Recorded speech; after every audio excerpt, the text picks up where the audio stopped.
दया और परोपकार का फल। प्रस्तावना। बहुत समय पहले एक छोटे से गांव में एक साधारण लड़का अमन रहता था। अमन की सबसे खास बात ये थी कि वो हमेशा दूसरों की मदद करने के लिए तैयार रहता था। उसका मानना था कि परोपकार करने से न केवल दूसरे खुश होते हैं, बल्कि हमें भी आत्मिक संतोष मिलता है। गांव में नई शुरुआत। गर्मी की एक सुबह अमन अपने खेत में काम कर रहा था। अचानक उसने देखा कि एक बूढ़ा आदमी भारी गठरी उठाने की कोशिश कर रहा है। बूढ़ा व्यक्ति बार बार गिर जाता था, लेकिन गठरी इतनी भारी थी कि वह अकेले नहीं उठा पा रहा था। अमन ने दौड़कर बूढ़े की मदद की।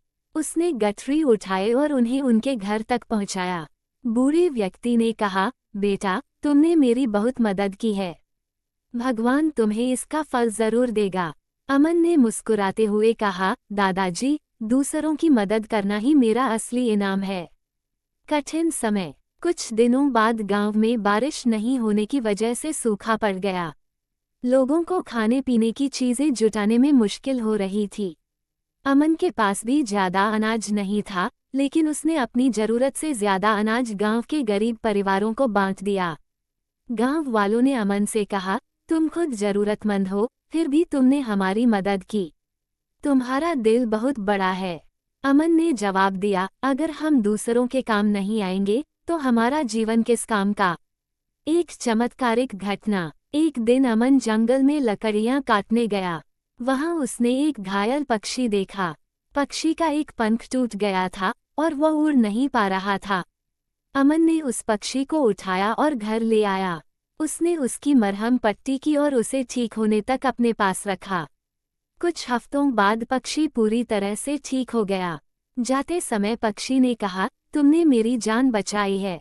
मैं तुम्हारा आभारी हूँ। ये लो, ये तुम्हारे अच्छे कामों का इनाम है।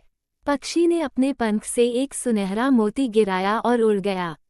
अमन ने वह मोती बाजार में बेचा और उससे जो पैसे मिले, उससे उसने गांव के सभी लोगों के लिए खाना और पानी की व्यवस्था की। गांव में बदलाव। अमन के इस काम से गांव के लोग बहुत प्रभावित हुए। उन्होंने अमन को अपना नेता बना लिया। अमन ने गांव में पानी की समस्या हल करने के लिए तालाब खुदवाया और सूखे के दौरान अनाज बांटने की योजना बनाई। धीरे धीरे गांव खुशहाल हो गया। हर कोई अमन की तारीफ करता था और उसे अपना आदर्श मानता था। संदेश। अमन की कहानी हमें सिखाती है कि जब हम बिना स्वार्थ के दूसरों की मदद करते हैं, तो ईश्वर हमें उसका फल जरूर देता है। अमन की दया और परोपकार ने न केवल उसे, बल्कि पूरे गांव को खुशहाल बना दिया। कहानी का निष्कर्ष यह है कि मदद करना कभी बेकार नहीं जाता।